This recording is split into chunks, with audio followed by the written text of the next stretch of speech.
Mangalayatan university का अपना radio station radio Narad 90.4 FM, जन जन की मंगलवाणी।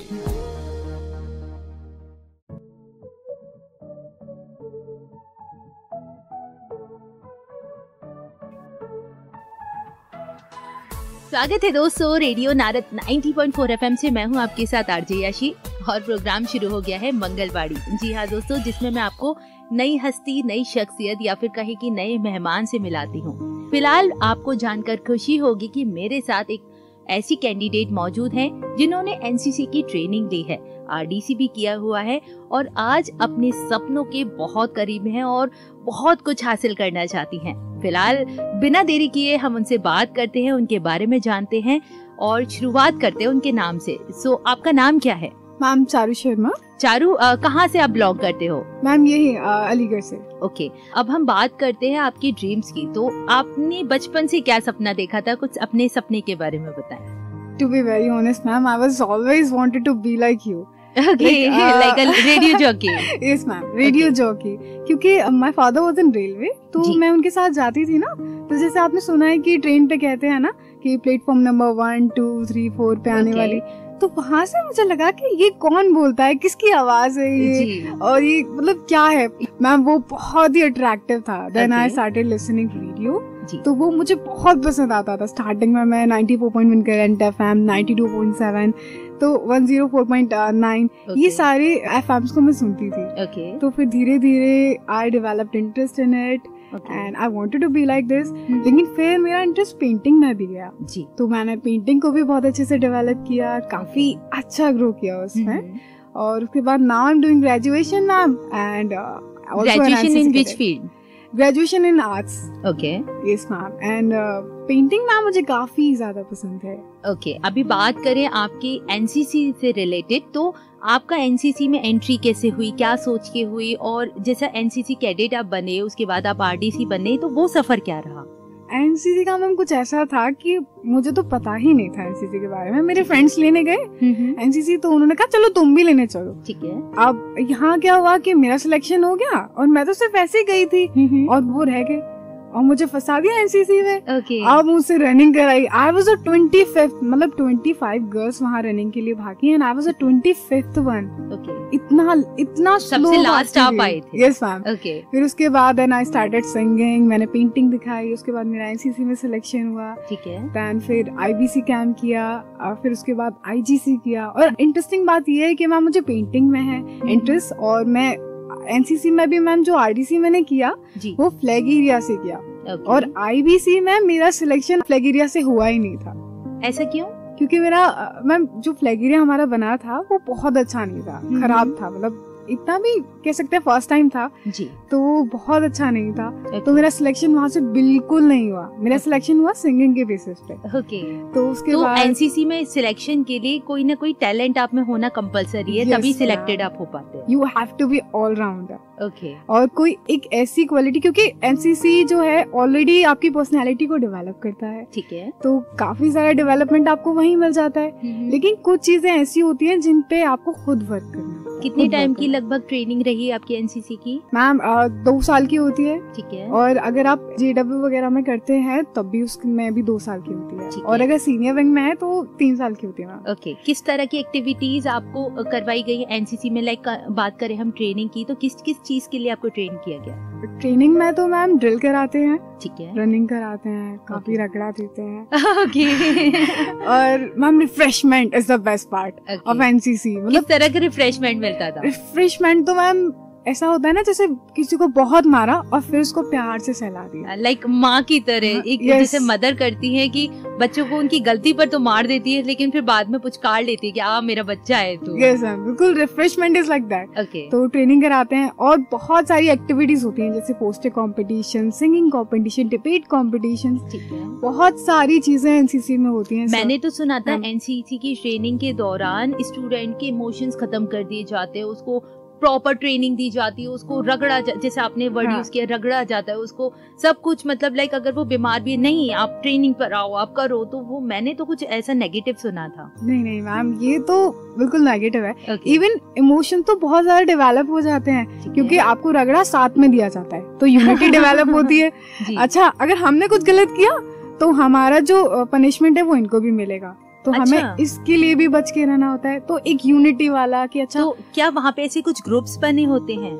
नहीं मैम, फ्रेंड्स बनते हैं ना। अच्छा, ऐसे ही। और सबसे अच्छी बात ये होती है कि आप जिनको जानते नहीं उनके साथ जब आपको रगड़ा मिलता है तो वो भी आपके फ्रेंड्स बन जाते हैं, क्योंकि हमें लगता है हमें भी गलती नहीं करनी, तुम्हें भी नहीं करनी। लाइक आप हम दोनों साथ में पनिशेबल है, हम दोनों फ्रेंड्स हैं। एब्सोल्युटली हाँ, तो ऐसा वाला है। अच्छा, आपने एक्टिविटी नहीं बताई, किस तरह की एक्टिविटी कराई जाती है, किस तरह की ट्रेनिंग मिलती है? एक्टिविटीज में बहुत सारी तरह की एक्टिविटीज कराई जाती हैं, जैसे कि मैम जितने भी सोशल इश्यूज होते हैं उनपे हम काम करते हैं। एग्जाम्पल फॉर मैम, जैसे ब्लड डोनेशन पे हम ब्लड डोनेट करते हैं एनसीसी कैडेट्स, और जो भी ड्रग इश्यूज होते हैं उनके अगेंस्ट हम रैलीज वगैरह निकालते हैं। प्लांटेशन में ma'am, you know that global warming बहुत ज्यादा हो रही है, तो प्लांटेशन में इस बार बहुत किया है। और काफी सारे हमारे साथ ऑफिसर्स होते हैं, वो सब इस सारी चीज में पार्टिसिपेट करते हैं। ठीक है, बहुत सारे। तो लगभग कितने बच्चे आपके साथ उस कैंप में होते हैं? अराउंड ओवरऑल कितने बच्चे होते हैं? Overall ma'am 500 and more than 500। And about trainees, तो कितनी ट्रेनीज आपके साथ होते हैं? सिखाने वाले कितने होते हैं? आई थिंक ट्रेनीज तो मैम 20 to 25 और मोर देन दैट। बच्चे उनके काबू में आ जाते हैं? 20 एंड 500 में तो बहुत डिफरेंस होता है। नहीं मैम, जब रगड़ा दिया जाता है तो सब आ जाते हैं। Okay. अच्छा, ऐसी सिचुएशन, ऐसा कोई मोमेंट रहा हो आपकी लाइफ में एनसीसी की कैंप के दौरान जब आपको मम्मा की याद आई हो कि यार ये तो बहुत मारते हैं, मम्मा बहुत प्यार करती थी, या फादर तो इस चीज के लिए कभी मना नहीं करते थे, वो तो इजीली दे देते, ये लोग देते भी नहीं है, कोई ऐसी चीज हो तो ऐसा कोई इमोशनल मोमेंट? ऐसा तो ma'am, I am really strong, emotionally मैं बहुत स्ट्रॉन्ग हूँ, लेकिन एक बार क्या हुआ कि हमारे एक सर थे, तो वो मुझे एनसीसी में ले जाना ही नहीं चाहते। मतलब इतनी इरिटेटिंग थी ना मैं, मुझे कुछ नहीं आता था। ठीक है। तो उन्होंने कहा मैं तुझे कुछ नहीं सिखाऊंगा, तू घर जा। Okay. और वो सबके सामने ही कहते थे। तो मुझे लगता था यार, मेरे पापा ने मुझसे कभी ऐसा नहीं कहा जैसा ये कहते हैं। बहुत गंदे सर है। हाँ, okay. बहुत खराब है जी। तो और मैं ये सोचती थी कि जिस दिन मैं ऑफिसर बनूंगी ना, मैं इनको ऐसी जगह पे पोस्टिंग करूंगी कि लौट के ना आए वहां से। इतना खराब। तो बस यही था। ओके, अगर मोटिवेशन की हम बात करें तो ऐसा कौन था उस ट्रेनिंग कैंप के दौरान जिसने आपके टैलेंट को निखारा हो, या जिसने आपको आपकी ड्रीम्स तक पहुंचाने में आपको मोटिवेट किया हो? There are lots of people. वो कहते हैं ना कि एक स्टेयर्स बाय स्टेयर्स आप चढ़ के जाते हैं, तो सीढ़ियाँ थी वो मेरी। ठीक है। और उनमें से एक अजय लुम्बा सर थे हमारे। Like I am blessed to have. किस तरह से उन्होंने आपको सपोर्ट किया? I was such an unconfident person, ma'am. Like मुझे यही नहीं भरोसा था कि मैं कर सकती हूँ चीजें, मुझे पता ही नहीं था कि मैं कर सकती हूँ। सर ने कहा नहीं चारो, यू कैन डू इट। और मैं हमेशा सर से कहती थी कि सर मुझे आरडी से जाना है और मुझे जाना है। और ऐसे जैसे बच्चों को होता है ना, हमें ही खाना है, अगर दे दोगे तो ठीक है, नहीं दोगे तो कोई बात नहीं। चलिए, अब बात करते हैं एनसीसी और आरडीसी की कंपैरिजन की। तो इन दोनों में डिफरेंस क्या है और कंपैरिजन क्या है दोनों में? एनसीसी में मैम नॉर्मल ट्रेनिंग है, सोशल इश्यूज पे, मतलब जितने भी सोशल काम किए जाते हैं, एक्टिविटीज पे, ये सब चीजों में कैडेट्स को इन्वॉल्व किया जाता है, उनके पर्सनैलिटी डेवलपमेंट पे काम किया जाता है। ठीक है। लेकिन आरडीसी में इट्स अ कंपटीशन। जी। Competition between your friend too. Okay. मतलब जिसको आप फ्रेंड समझ रहे हैं, it is actually your competitor. Okay. तो there are all the people are competitors. Okay. तो कि आरडीसी में किस तरह की ट्रेनिंग्स आपको दी जाती थी? आरडीसी में मैम यही जो नॉर्मल यहाँ होता है, लेकिन वहाँ पे ड्रिल बहुत ज्यादा टफ कर दी जाती थी। कल्चरल की बात करें तो सारे इवेंट्स डिवाइड कर दिए जाते थे, जैसे कल्चर, फ्लैग एरिया और ड्रिल हो गया। मैम बीसी बेस्ट कैडेट्स होते हैं और उन सब का मैम फायरिंग के लिए ये सारी चीजों की ट्रेनिंग कराई जाती है। ठीक है। ओके, एडवेंचर आपको किस में सिखाया जाता है, एनसीसी के दौरान या आरडीसी के दौरान? NCC is all about adventure ma'am. Okay, तो मतलब बेस्ट पार्ट जो आपका रहा है वो एनसीसी से मोर मेमोरेबल रहा है? Yes ma'am. ओके, सो अभी इस समय आपको बहुत सारे लोग सुन रहे हैं, रेडियो नारद के साथ आप जुड़े हुए हो, और आप विश्वास नहीं करोगे, आपकी आवाज, आपका कॉन्फिडेंस, इन सबको देख के बहुत लोग ना मोटिवेटेड भी हुए होंगे, आपको इंस्पिरेशन भी मानते होंगे। तो इस समय जो लोग आपको सुन रहे हैं, जो पेरेंट्स या जो स्टूडेंट्स आपको सुन रहे हैं, आप उनको अपनी ओर से क्या संदेश देना चाहोगे? आई वुड लाइक टू से कि एक बार एनसीसी कैडेट बन के देखना चाहिए। अगर आपकी कोई भी कह सकते हैं ना बच्चे हैं आपके यहाँ पर, तो उन्हें एनसीसी जरूर ज्वाइन कराएं, क्योंकि एनसीसी में बहुत अच्छे से पर्सनालिटी डेवलपमेंट होता है। एक इंट्रोवर्ट भी एक्सट्रोवर्ट बन जाता है मैम एनसीसी में, तो बहुत कुछ होता है मैम। एनसीसी बहुत कुछ सीखती है। लेकिन जो स्टूडेंट्स इस समय जैसे उनका वो टाइम निकल गया जब उन्हें ज्वाइन करना था, लेकिन अब वो बाद में ज्वाइन करना चाहते हैं, तो क्या ऐसी कहीं ना कहीं कुछ अवेलेबिलिटीज़ हैं जो ग्रेजुएशन के बाद या पोस्ट ग्रेजुएशन के दौरान वो ज्वाइन कर सकते हैं? उनका मन है लेकिन वो टाइम निकल गया जब उनको करना था, तो ऐसी क्या कोई अवेलेबिलिटीज़ या पॉसिबिलिटीज़ हैं? No ma'am. मतलब लाइक शुरू से ही आपको अवेयर रहना पड़ेगा अगर आपको ज्वाइन करना है तो। Absolutely ma'am. ओके, सो रेडियो नारद के थ्रू आप लास्ट में क्या कहना चाहोगे? Like something for me, message, मेरे लिए कोई मैसेज देना चाहोगे? I truly enjoyed it ma'am.